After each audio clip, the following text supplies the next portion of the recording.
When we tell you that the People's National Party, under the leadership of Mark Golding and Peter Bunting, is in chaos, we're not just talking about the financial crisis. We're talking about real chaos. A political party exists for one reason and one reason only, and that is to win state power. That is the purpose of the political party. It is not a social club. It's not a little boys club or little girls club. It is not a business club. It's not the place where people meet to network and have cocktail parties. No. The sole purpose for which a political party exists is to win state power. And one of the things in this political structure that we have, the Westminster system, the model, is that you must have unity, because a government that is in power, where some are pulling this way and some are pulling that way, will not achieve anything meaningful for the people. And when you're in opposition, that is when you must make sure that there is a show of unity, that you're all on the same page, that you've sat down and you've worked out policies that you intend to implement, where you're given the chance to make the country better. That is what you need to sell to the electorate, because there are those in the electorate that will not accept you unless you can tell them how you're going to be different from the man who did it already. And this now is where it starts to fall to pieces, where the People's National Party is concerned. The lack of confidence in the leadership after nearly 5 years in the position and not articulating any vision for the country, and certainly not articulating any policy prescriptions for each of the various portfolios. The spokespersons could only rely on what Peter Phillips and others did before, right? And this is the reason why they're performing so poorly, because they have not been given any policy prescription by which they are to speak on their particular portfolio. So here we are now. Let me see, where are we? March, end of March. That's April, May, June, July, August, September. 6 months before the election is constitutionally due. And the spokespersons, all of whom have to win the seats, those who are seeking to be elected to the parliament, are out there talking them own talk, saying them own saying.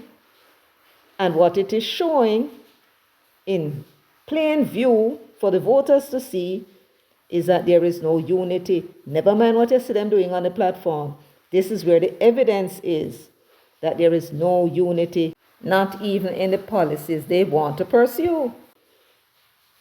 And I will show you what I'm talking about shortly. But in the meantime, let me welcome you to Jamaica 411. Thank you for joining me today. My name is Michelle Stern. I'm your host. And let me say a special welcome to my subscribers. Always lovely to have you. And I would also like to say thank you for your continued support. You are, of course, a tower of strength to me and each other, I would think, yes. And I want you also to know that I do enjoy reading your comments. So please, guys, keep the comments going. And boy, you've been talking, especially in the last video. I don't know if I can keep up with you at all. Yes. So if you're here with me for the first time, welcome. I hope that after watching this video, you would have found the truth you came seeking. If you have not yet done so, please go ahead and subscribe to this channel, because as you know what old time people say, yes, encouragement sweetens labor. Not true. I would also like to ask you all a big favor. Please share this video.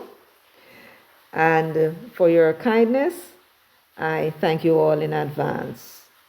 Well, now that you're back with me, let's get down to business. So here's a position that the People's National Party found itself in. Having gone and elected a man, the delegates have, who clearly could not win any election in Jamaica. Everything about the man is wrong. But they were blinded, and they were convinced that somehow you could take a buffoon, a sloppy man who clearly has some mental issues, dress him up and put him before the Jamaican people. And they are as stupid as those delegates are. We take him and put him in Jamaica House. That's evidently what they believe, because there is this idea in the minds of every PNP member that Jamaica is PNP country, and they will continue to say so even when the Labour Party is winning the elections since this century.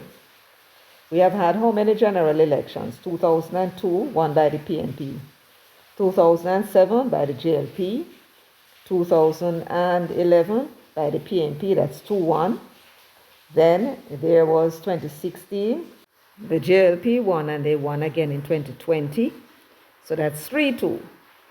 When it came on now to the local government elections, there were 5 local government elections between 2002 and 2024. The JLP won 3, the PNP won 2. They won in 2002 and 2011. So we're talking about 10 elections in Jamaica since the turn of the century. The PNP won 4 and the Labour Party won 6. But evidence aside, the membership of the People's National Party, and certainly the leadership on the political platform, is selling the idea that somehow this is PNP country. The young people, who are the next generation, take over from we old foot. They have been leaning towards the Labour Party, and the poll is being put out now to suggest that they're leaning towards the PNP. But that was only because of the attempt at demonizing Andrew Holness during the period by Bunting and Golding and his crowd. It would appear as though they stopped. I don't know. They've been running polls, so maybe the polls is telling them that it ain't working, or it might be turning off people, so them stop. And the Holness has been able to, by running around the country, giving away houses and working. Everybody seems on TV every night at work, according to Portia, that he's working. And Mark Golding and his cronies, they are on the back foot. What with him and his British citizenship fiasco and his run him out, him and the one Leighton Campbell, among other things. So now they're on the back foot. So what you're looking at here now, right, is a leader who, by the looks of it, doesn't care anymore. He doesn't care what people say anymore. He is just going to do what he wants when he wants. And where is it that we see evidence of it? Right before our eyes in our parliament. He has flashed on Andre's program his renunciation, clearly cut up about it because he didn't want to do it. Right? And of course, him renouncing is one thing. But according to the British law, you can only renounce once only. The right is available once only. So they're giving an example now as to how and when a person can resume their citizenship. That's how they class it. Resume the citizenship. They say if you renounced your British citizenship to hold a public office or participate in politics in another country, and that other country's citizenship barred dual citizenship, you may be able to resume your British citizenship as a matter of right. What is this saying? Simply put, they are more or less encouraging their citizens to participate in the affairs of other people. So if they are living in another country and they are British citizens, right, and they are in politics, and then the rules say that they cannot be dual citizens to continue in politics, they are saying that if you renounce in those circumstances, you can get back your citizenship or resume your citizenship as a matter of right. If it's a matter of right, it means they cannot refuse you. And this is what Mark Golding would have known. Yes, he must have been quite caught up with the fact that he had to give it up, because he must be that kind of man, British through and through, as I am, and some of you, perhaps most if not all, Jamaican through and through. Now give up with citizenship for nothing, not even for a day. And so he would have gone through this perhaps because they convinced him that he should, and give it up with a view that he's going to reapply for it. Well, perhaps after he gave it up, because there's no limitation as to when you can apply as far as I can tell. So as far as we know, he could well have resumed his British citizenship after he got that paper in hand. That is the paper in need to show us, to tell us that he has renounced. But we still don't know if he attempted to and has, in the time he said he got this in August, resumed his citizenship. And we will never know, because this man is just lie. And he will lie for no reason. So that is that.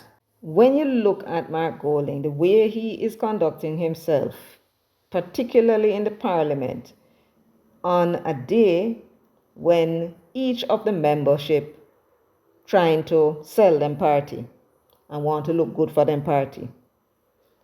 This one turn up in them orange tie, that one turn up in yellow, another one turn up in red, the colors of the PNP.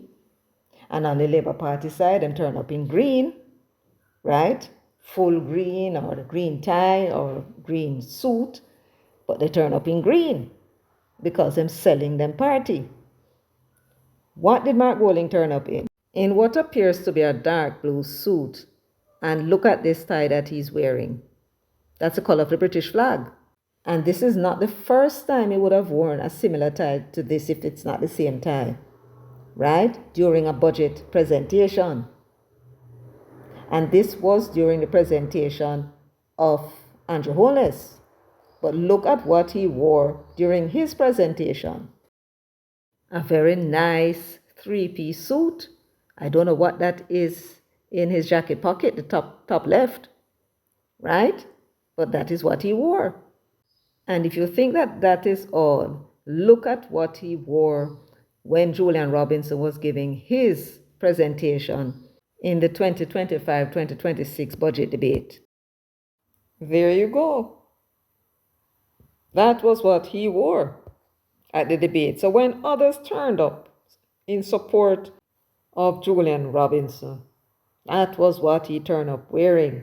Again, the appearance of it being on TV in an event. The colors in the British flag. The budget debate, as you know, consists of what? 4 persons. The Minister of Finance opens the budget, followed by the spokesperson on finance on the opposition side, and then the leader of the opposition. Thereafter, the Prime Minister speaks, and then the Minister of Finance gives the closing speech. So you're talking about 4 people. So we have shown you when he spoke, when Julian spoke, when the Prime Minister spoke, what he wore.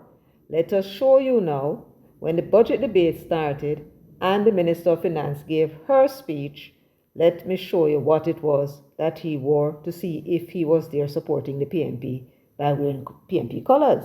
He is, after all, the leader. Again, a similar tie to the other 2 that he wore thereafter, that appears on TV to be the color of the British flag. That is how it appears. You have to be careful of what it is that you wear if you don't want to give a certain impression. Now you may say, but Lord Michelle, man, sure man, that is semantics. You think so? Well, did you recall what it was that the Prime Minister wore or any previous leader? You're selling the party every single opportunity that you get. As a leader, you must sell your party by wearing the color of the tie. You can go into the parliament, go talk about your party, but at least you can show that you represent your party to those who may just land in from Mars or maybe Venus or the moon, that, I am speaking on behalf of government or opposition, but I'm PNP or I'm JLP. You want to be identified. You want, when the people looking at the screen, them seeing the party, and therefore associate whatever it is that you're saying with the party, so that when the events come up and they're required to vote, you hope that they remember, right, all the nice things that you say you were going to do for them. This man not in that at all. So when I said to you that it appears that as a leader, he doesn't care anymore what people say, he's just going to do what he feels like doing, and that is that. And the question we must ask ourselves is, what the dickens is the meaning of this? Because you best believe it has a meaning. This is clearly not the conduct of a man who thinks he is going to be the Prime Minister of Jamaica. He has lost that hope, and the final realization of that belief on his part took place in the very parliament that he sits in, albeit illegally. When Andrew Holness announced the increase in the minimum wage, that was the end of his hope, if he had any intention at all of becoming Prime Minister. That is my view. That's why he stormed out of the parliament when he did. It is the one act, the raising of the minimum wage, that he was waiting for after them stood up in the parliament talking about the low wages, right, of people and how the people are suffering. They left Andrew Holness no choice more than to go into the parliament, go announce a minimum wage increase.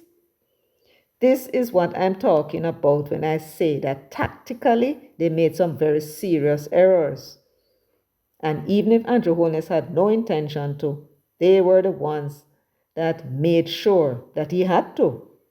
And when it was announced, look at how long he waited, 5 hours. And when it was announced, he get up and storm out of the parliament. Why is that? It is the one act that would sink the PNP's hope of regaining power. And why do we say so? Because the minimum wage affects all of the poor people who are working and those who are looking forward to a job. That's what it does. It has more effect on people than the housing, than the NHT plan that they were coming with. That's only going to affect those people who are NHT contributors. Well, yes, for the most part, and we will talk about that perhaps in the next video. But all of those promises about the NHT only affect persons within a certain income bracket, right? All of the announcements about other areas that they're going to do to build and grow the economy, that now is just hope. People live in hope that that may happen. But when it comes to the minimum wage, that is something that is real. It's not much. And I would take the opportunity, Mas Andrew, because you're still Prime Minister and you can change your mind, and change that figure from 1,000 to 2,000 or 2,005. Because remember, it's incremental, yes, and you were talking about productivity. It would certainly give people hope, because a lot of the reasons why people in Jamaica are not productive, as opposed to when they go foreign and very productive, is because of the low income and feel like people use them.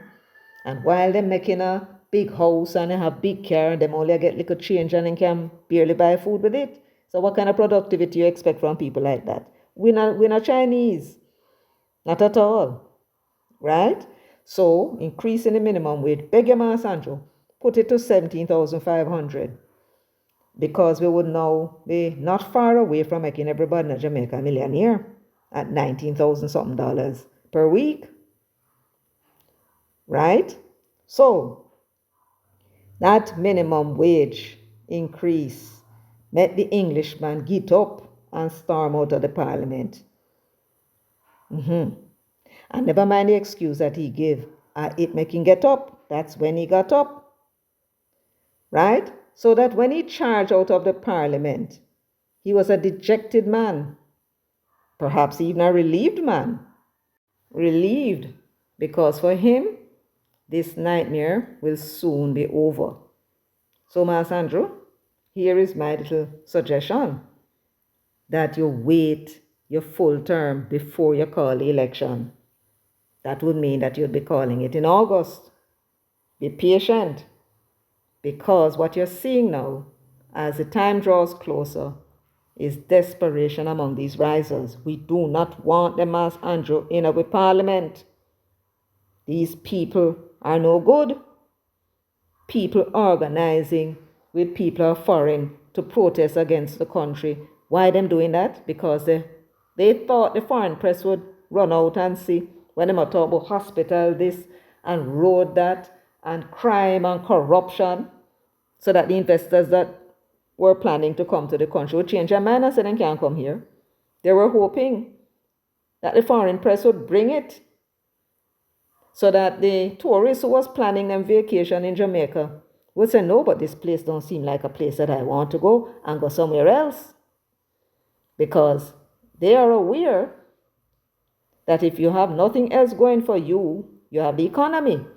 And so their intention was to bring the economy down in order to put themselves in the seat where you're into. Why would we want these people in a Jamaica house? Because if the people of this country were even stupid enough to put them there, what kind of politics you think that they will lead against them opponents, both in politics and in business? Because you don't have to ask what them carry on with in the PNP. There is no democracy in the PNP. Mr. The JLP have a runoff the other day in Northwest Clarendon, I do believe. And them have it elsewhere. You have Cascas elsewhere as usual when people lose. Right? When last them listen thing that happened in the PNP? When last? So the People's National Party is no longer a democratic party, because it's too capitalist take it over. And their aim was to consolidate themselves into the position. And now the time is drawing nigh when they'll face the ultimate test. And then it will be over for them when they lose. And so they're grasping, they're divided about what needs to be done. And it is playing out in the view of the voters. And the longer you take to call the election and the closer they get to the election, it's only going to get worse. I showed you already Mark Bowling and Julian Robinson at the parliament talking about the school feeding program for some children who can't afford the meals.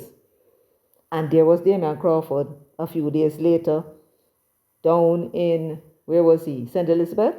Yes, Southeast St. Elizabeth, where Norman Scott, the candidate for the PNP, asked him to come, because Damian, if you don't come, I'll be in trouble. So he went and then delivered of himself some startling things, among which is his declaration and commitment that were the people in this country stupid enough to put the Englishman in a Jamaica house, that the PNP will ensure that every school child will be getting a meal, and that we calculated for only the primary school alone would cost this country $30 billion. Every year it will become a recurrent expense, and remember, the recurrent expense is what the government will have to pay, an obligation the government has to pay every year, right? Like the public sector workers and the various bills and expenses that it costs them to run government. $30 billion. And them, remember say, in the budget, them announce a whole heap of something. And they never give us a costing. So there was one case where there was a clear division as to the approach to the school feeding program. One is saying it's going to be a few, and the other one is saying it's going to be all. Right? Then now we have another instance. Comrades, our mission is to transform this economy. And when we form the next government, our first priority will be growth. And not just any growth, but a deliberate, inclusive, and sustainable expansion that reaches every corner of Jamaica. Growth that transforms our economy by moving beyond low-wage jobs to high-value industries, by moving beyond low-wage jobs to high-value industries, fostering innovation and driving value-added exports. This means creating better-paying jobs, improving infrastructure, and empowering local businesses to compete on the global stage. Our focus is on growth that doesn't just inflate numbers, but improves and lifts the lives of the majority of Jamaicans, to move families out of poverty, to create opportunities for all Jamaicans, regardless of their background. This is how we build a resilient economy, one that benefits the many and not the few, and addresses the urgent challenges while we prepare for the opportunities of tomorrow. We must begin by changing how we view growth. Too often, we have leaned on low-skill, low-wage jobs, especially those in the BPO industry. Too often, we have leaned on low-skill, low-wage jobs, especially those in the BPO industry. Especially those in the BPO industry. And don't get me wrong, there's nothing wrong with those jobs. They have created employment for thousands of Jamaicans. But those jobs cannot be the foundation of a strong, resilient, and growing economy. But those jobs cannot be the foundation of a strong, resilient, and growing economy. You heard that? You heard that. It's very important that you pay close attention to what he said, because the question I would like to ask in my mind is, why did he pitch on the BPO? I'm sure there are lots of other areas where our people are receiving low wages for their efforts, right? And I'm sure there are many, many other jobs where we're talking about low skill. What was it that the government had announced at the time why he felt the need to come at the PNP's conference and pour cold water on it? That he delivered himself of this speech because he must have forgotten that him have an election to win, and there's a whole heap of people employed out there, and there's a whole heap of people, especially young people, who depend on the BPOs because it beats staying at home, right? But he's making a point. And what is his point? But those jobs cannot be the foundation of a strong, resilient, and growing economy. But what exactly, though, are the BPOs? The BPOs are foreign companies who come to Jamaica in order to make money. Yes, they bring, for the most part, the call centers here because it costs them less to pay workers than they would if they were to pay them in the United States.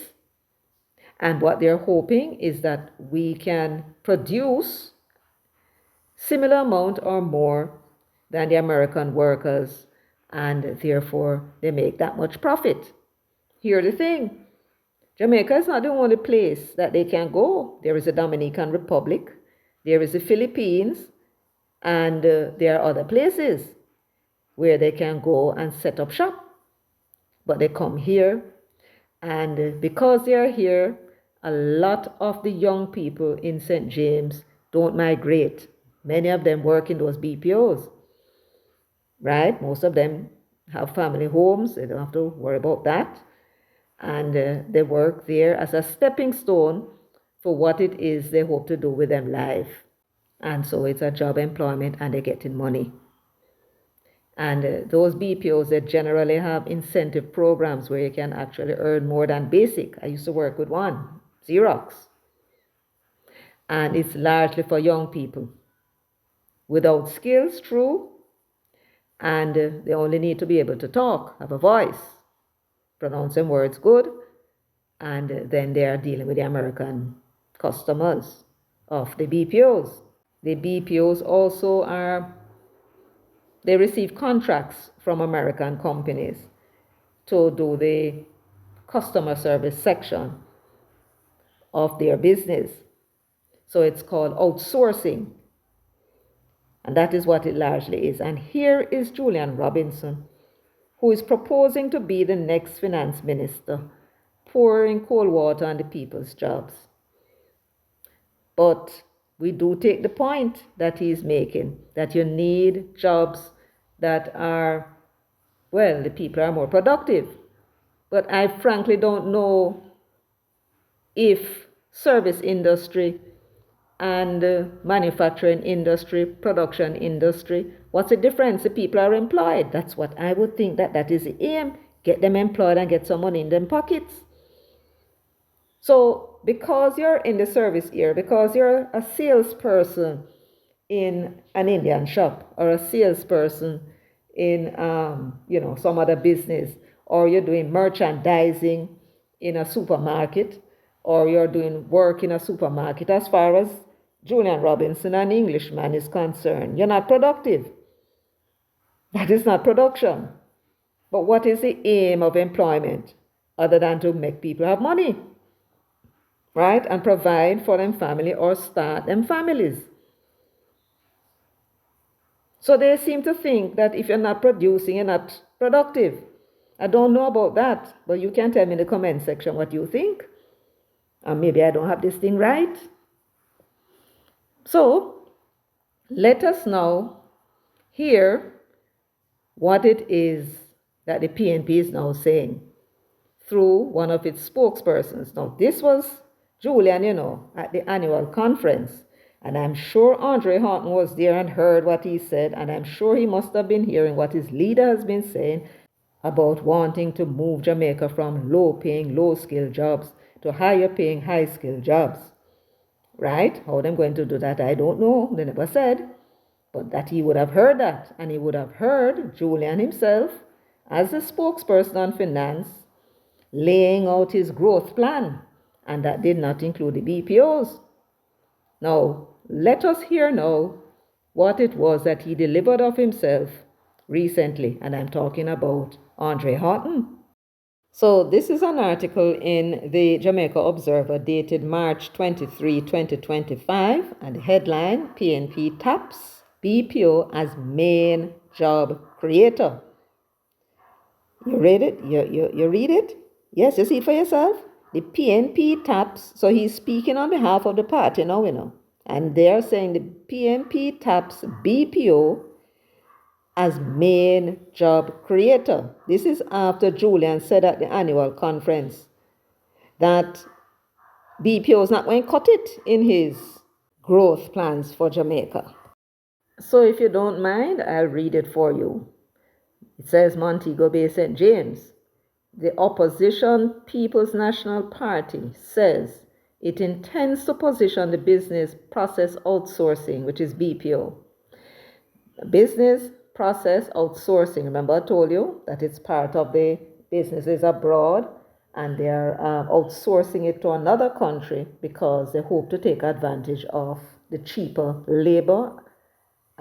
Perhaps there's even cheaper costs, I don't know, but I think it's mainly cheap labor, as well as, come to think of it, Making calls from Jamaica to the United States is much cheaper than making calls in the United States to Jamaica, or perhaps even in the United States itself. Yes. So because of that now, they outsource a part of the business, which is the reason why it is called business process, the process of doing business, and part of that business is being outsourced to other businesses. Could be in the US, it could be outside of the US. In this case, it is outside. So let me read that again. The opposition People's National Party says it intends to position the business process outsourcing sector as the main job creator if it is elected to office in the upcoming elections, even as the party has stated that the industry offers low-skill, low-wage employment. So, Horton, who is a spokesperson, is speaking on behalf of the PNP. And he's saying that the PNP intends to position the BPO sector as the main job creator, not one of the job creators, the main one. You get that? So they will now be focusing on getting more people into low skill, low wage employment. That is what Horton is saying. Not that you understand him to be saying. Because if it is going to be the main one, right, then it must mean that it is going to be above all the other form of employment, including the high skill and the high wage jobs that you hear the Englishman talking about. So here he is contradicting his own leader and also contradicting the spokesman on finance. But let me continue. Opposition spokesman on science, technology, innovation, and entrepreneurship, Dr. Andre Horton, made the pledge, so he was giving a commitment to the people in Mobile. Made the pledge after a tour of several BPO operations in the Montego Bay Free Zone last Friday with several PNP members, including spokesman on industry investment and global logistics, Anthony Hilton. And they are quoting Horton now. This is the number one industry that the People's National Party is looking at to move Jamaica forward. Did you hear that? They are quoting the spokesperson on science, technology, and the rest. And he is saying, right, less than 6 months before the election, after it was that the spokesperson on finance made his commentary at the annual conference to the comrades, right? And make we hear what he said again. But those jobs cannot be the foundation of a strong, resilient, and growing economy.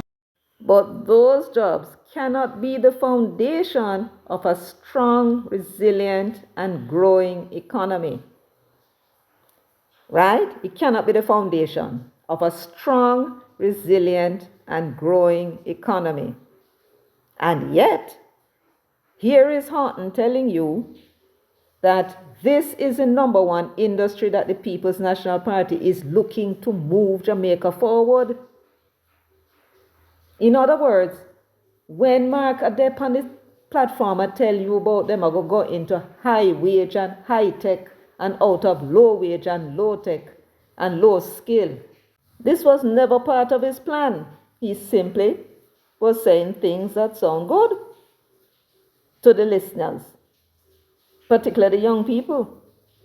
But it was never part of the plan in the first place. Horton is telling you now what the real plan is, which is to continue with the low wage, low skill, low tech jobs that we are now engaged in. All this talk about preparing people for the future, right? We want to prepare them and give them the skill today for tomorrow's future. I told you that was garbage, didn't I tell you that? That don't make no sense. Because the job don't create yet, but you are preparing them today for someday when the job is going to be created. So what I'm doing in the meantime, I told you it was all nonsense. And here is Horton telling you and telling us what the real deal is. This is the number one industry that the People's National Party is looking to. They're looking to move Jamaica forward. Right? This low wage, low skill, low tech industry. He went on to say, currently it employs 60,000 people. Clearly, when he was walking up and down and he see all the young people, all he was seeing are voters. Cha-ching, ching, cha-ching, ching. More collect some votes. Currently, it employs 60,000 people. We want to move that in the next 5 years to 100,000 people, and it will come, but it will require the support from the government.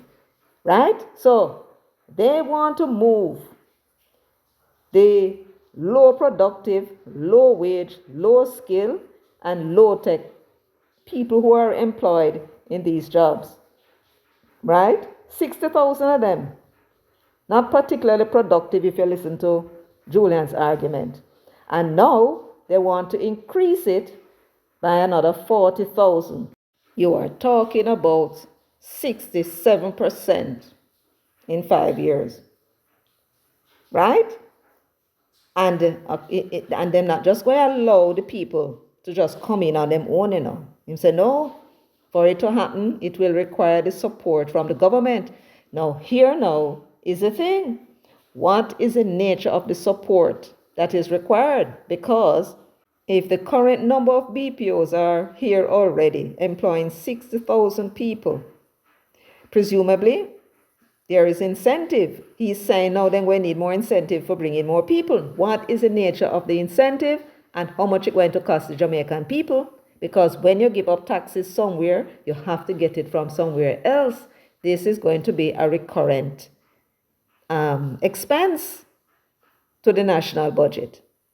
So he needs to come out and tell us what is the required support that the government going to need to give the BPOs to raise the numbers, right, that are here now to whatever numbers he envisioned that will be employing those 40,000 people. That he needs to tell us. Right? Let us see if there's anything else he had to say of interest. They went on to say, during the 2016 election campaign, the PNP had said that the BPO sector would provide a big portion of the 100,000 jobs it had expected would be created over 5 years if it was returned to power. Is this the same thing that he's repeating? The then opposition Jamaica Labour Party had promised that the sector would deliver 75,000 jobs if it was elected to office. So the PNP was offering more than the JLP, but both sides supported the BPOs.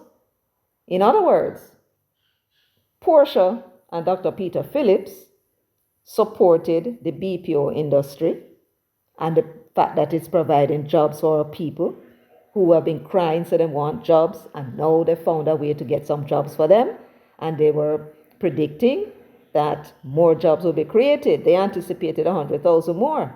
The Labour Party with Andrew Holness and Manayard at the time, they also supported the industry, and they were predicting that they would be able to create 75,000 jobs. They were more conservative.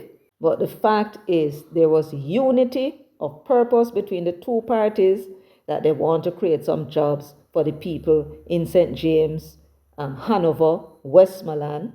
That's where they come from. And Trelawney, that's where the people who are employed in these BPOs are coming from. I was working there. Right? Now the PNP had a change in regime. And this Englishman, this white Englishman, is now pouring cold water and saying basically that they are not productive people. Right? And they are going to create, so them tell the people, they are going to create high-tech and high-paying jobs and jobs for the future and all that kind of something there. Training for people in these industry that will get them into logistics and all kind of something. And here it is, the spokesman telling us basically that he sat down, because that is the impression that you would get. Could he have gone out there and been running his mouth like that? He He said that is the intention of the party.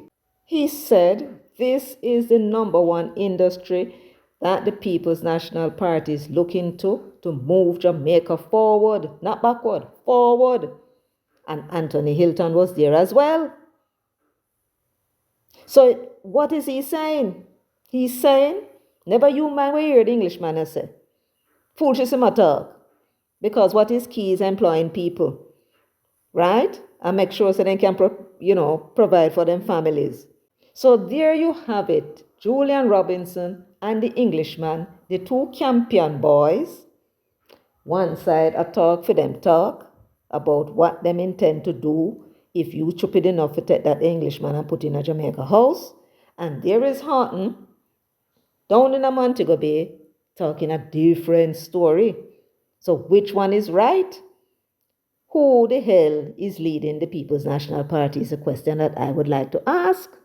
But if you think that this is the only time that you've seen this kind of division, remember that Damian Crawford, at some gathering, he was making some speech when he was invited, proposed that the next PNP government, according to him, will be raising the GCT by 1% to provide all sorts of benefits to the children in school, right? To finance some project he had in education. 63,000, he said, per student, and all the good it would do, and that it would cost us $25 billion in additional taxes. And he went on to say that all this talk about no new tax is only going to lead to stagnation, because if you have programs, you're going to have to introduce new taxes. So there is clearly disagreement in how they believe the country should be run, what they believe is going to bring real progress to the country. They're in disagreement. The Englishman and Julian on one side, Damien him over there by himself, and Horton over there by himself. You wouldn't think that this is the same party that they're supposed to be representing. This is a party in chaos. Each one of them out there pushing them on ideas. Right? No unity of purpose. Them cannot agree on the direction. So when you hear the Englishman talking about him going to bring change, I'm going to bring this high tech and high wage and all them kind of something there, and balance that with what it is that Horton is telling you here, that the main plank of the party, speaking on behalf of the party, as if a decision was made within the party that this is what we're going to do. When Mark Golding, who is the leader, is saying something else. So that could not have been a decision of the party. It must be a decision of himself and what he thinks needs to be done. While Englishman over there talk one thing that clearly is not practical. First of all, there's no money for it. And secondly, do we even know what jobs will be created in the future for you to be training people for it now? And even if you do, or you can guess, when you train them today to do those jobs that don't materialize yet, what are they supposed to do now? So you have these spokespersons out there contradicting them one another. And what is more, they not just have the division and the indecision inside of the party, they may now come out in the public among the voters talking different things. But when them all on the political platform, them putting on a show of unity, when there is no unity of ideas. Them not ready. Oh, them a tell you Andrew for call election, Andrew call election. Them not ready. And clearly, this must be a show of no confidence in Mark Golding. And why should they have any confidence in him? Where is his vision for Jamaica? Where are the plans that he should be articulating? The policy prescriptions. He has none. Nearly 5 years and he can't come out with none. And therefore everybody do their own thing.